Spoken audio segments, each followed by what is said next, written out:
Okay, starting with the second part, chunk 4. I was driven out to cold and hunger. I could no longer pay for my mattress on the floor. I no longer could buy the bite in my mouth. I walked the streets. I knew what it was to be alone in this strange city, among strangers. But I laughed through my tears, so I learned too much already in America because I wanted the whole evening to myself. Well, America has yet to teach me still more how to get not only the whole evening to myself, but a whole day, a week, like the American workers. Okay, so American workers, I don't know. I don't know if this is really what it means to be America, but she wishes that she got time off in their work like they, or in her work like they do. That sweatshop was a bitter memory, but a good school. It fitted me for a regular factory. I could walk in boldly and say I could work at something, even if it was only sewing on buttons. Gradually, I became a trained worker. I worked in a light, airy factory, only 8 hours a day. My boss was no longer a sweater and a blood squeezer. The first freshness of the morning was mine, and the whole evening was mine. All day Sunday was mine. Now I had better food to eat. I slept on a better bed. Now I even looked dressed up like the American-born. Okay, so she's starting to have clothes like Americans. But inside of me, I knew that I was not yet an American. Okay, so she's not yet. I choked with longing when I met an American born, and I could say nothing. Okay, so there's definitely this thing going on of like, you get to be American if you were born here. Something cried dumb in me. I couldn't help it. I didn't know what it was. What it was I wanted. I only knew I wanted, like the hunger in the heart that never gets food. An English class for foreigners started in our factory. The teacher had such a good, friendly face. Her eyes looked so understanding, as if she could see right into my heart. So I went to her one day for an advice. I don't know what is the matter. I don't know what is with me the matter, I began. I have no rest in me. I never yet done what I want. What is it you want to do, child? She asked me. I want to do something with my head, my feelings, all day long. Only with my hands I work. So working with her head and her feelings. Not just with her hands. Americans don't have to do manual labor. First, you must learn English, she patted me as if I was not yet grown up. Okay, so that's a requirement to being an American, learning English. Put your mind on that, and then we'll see. So for a time I learned the language. I could almost begin to think with English words in my head, but in my heart the emptiness still hurt. I burned to give something, to do something, to be something. The dead work with my hands was killing me. My work left only hard stones in my heart. So Americans give, they do, they are something. They're not just working in factories. Again, I went to our factory teacher and cried out to her, I know already to read and write the English language, but I can't put it into words what I want.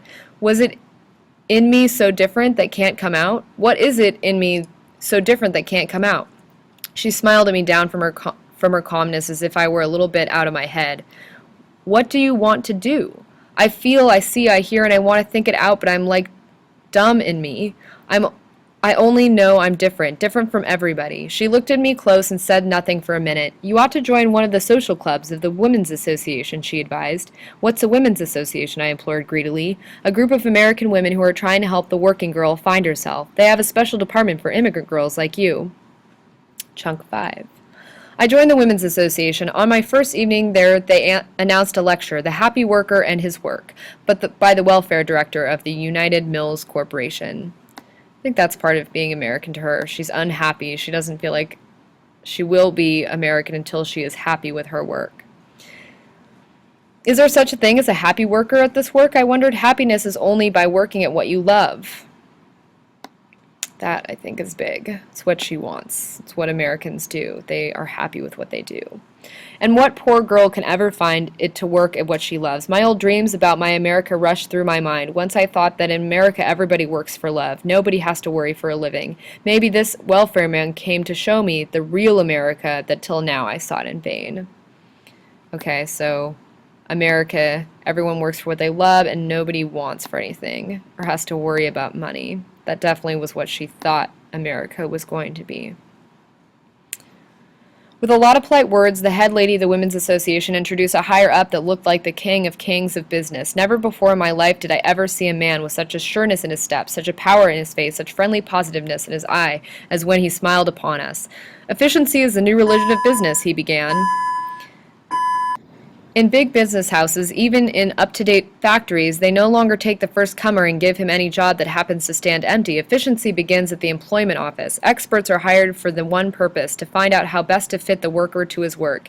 It's economy for the boss to make the worker happy.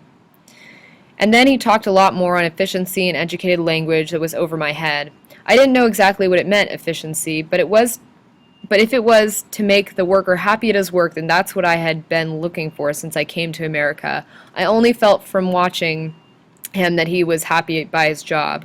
And as I looked on the clean, well-dressed, successful one, who wasn't ashamed to say as he rose from office boy, it made me feel that I too could lift myself up for a person. Interesting. So he's clean, well-dressed, like she wants to be, successful. He rose up from an office boy, which is a very American thing, to start low and then to be more successful, and she feels like she can lift herself up, which seems to be an American thing, starting from nothing and becoming something or successful. He finished his lecture telling us about the Vocational Guidance Center that the Women's Association started. The very next evening I was at the Vocational Guidance Center. There I found a young, college-looking woman, smartness and health shining from her eyes. She too looked as if she knew her way in America. I could tell at the first glance, here is a person that is happy by what she does. I feel you'll understand me, I said right away. She leaned over with pleasure in her face. I hope I can. I'm different. She gave me a quick puzzled look from the corner of her eyes. What are you doing now? I'm the quickest shirtwaist hand on the floor. My heart wastes away by such work. I think, and my thoughts can't come out. Why don't you think out your thoughts in shirtwaist? You could learn to be a designer, earn more money. I don't want to look on waist. If my hands are sick from waste, how could my head learn to put beauty into them? But you must earn your living in what you know and rise slowly from job to job. I looked at her office sign, vocational guidance. What's your vocational guidance? I asked. How to rise from job to job, how to earn more money. The smile went out from her eyes, but she tried to be kind yet. What do you want? She asked with a sigh of last patience. It seems like, as I'm reading this is the office worker or the vocational guidance woman's definition of what it means to be an American. It's to rise slowly from job to job. You have to work your way up as an American to take advantage of opportunity. Okay. So she asked, what does she want? She asked with a sigh of last patience. I want America to want me. She fell back in her chair, thunderstruck with my boldness, but yet in a low voice of educated self-control she tried to reason with me. You have to show that you have something special for America before America has need of you. So you have to show that you have something special for America. Americans have something to offer America, according to this woman. And America won't need you, or you can't be American until you have something to give. But I never had a chance to find out what's in me because I always had to work for a living. Only I feel it's efficiency for America to find out what's in me so different so I could give it out by my work.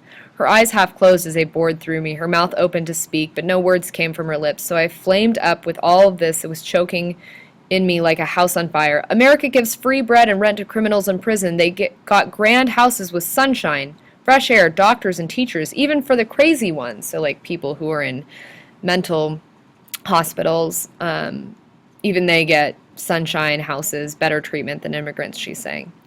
Why don't they have free boarding schools for immigrants, strong people, willing people? Here you see us burning up with something different, and America turns her head away from us.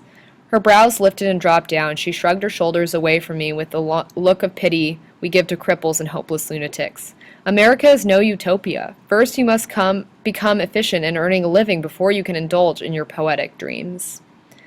So she seems to be learning that a utopia is like a perfect place. And this woman's saying that America is actually not a perfect place. You have to work for what you want here. Okay, chunk 6. I went away from the vocational guidance office with all the air out of my lungs, all the light out of my eyes, my feet dragged after me like dead wood. Till now, there had always lingered a rosy veil of hope over my emptiness, a hope that a miracle would happen. I would open up my eyes some day and suddenly find the America of my dreams. As a young girl hungry for love sees always before her eyes a picture of lovers' arms around her, so I saw always in my heart the vision of utopian America.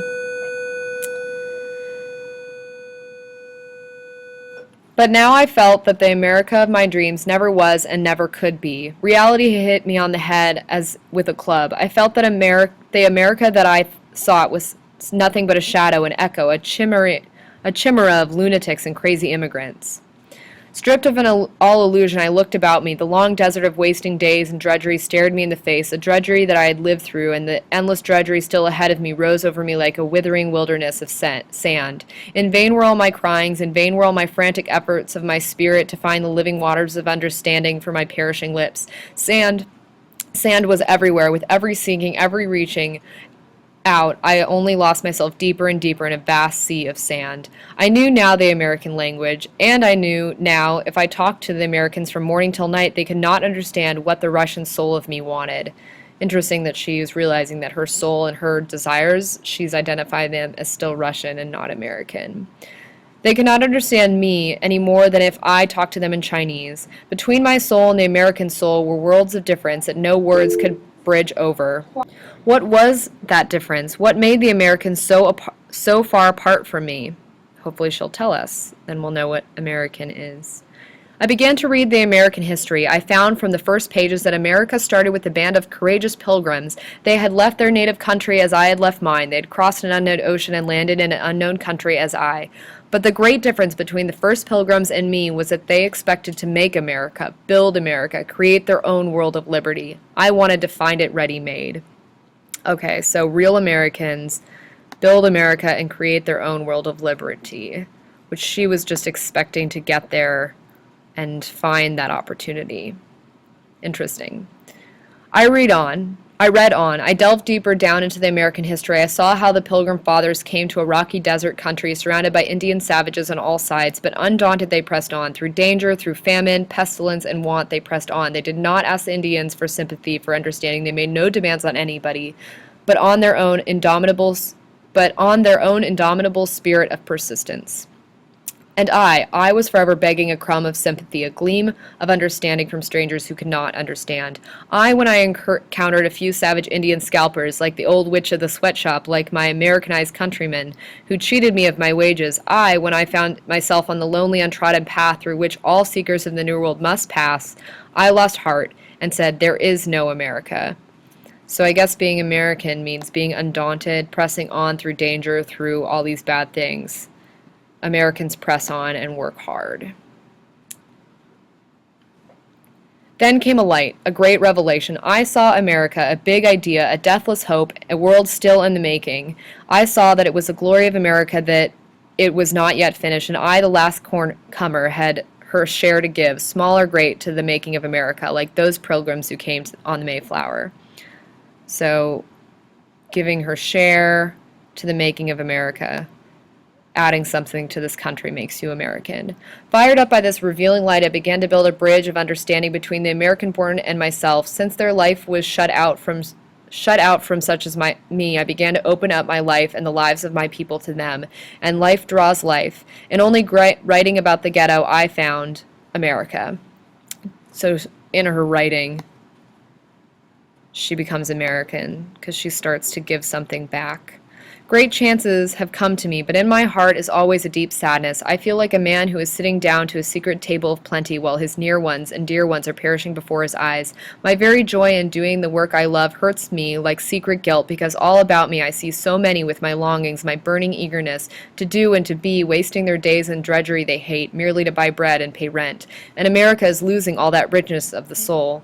The Americans of tomorrow, the America that is every day nearer coming to be, will be too wise, too open-hearted, too friendly-handed to let the least last-comer at their gates knock in vain with his gifts unwanted. I think this is an interesting paragraph because I think here she's hoping for a change. I think that she's saying Americans now are ignoring immigrants and all they have to offer. And she's hoping that Americans will change in the future to actually be open-hearted and open to immigrants and all that they have to offer this country. Which I think is just an interesting thing to apply to today. Is America any more than at this time when she's writing, open, accepting of what immigrants have to offer? Please come to the main office.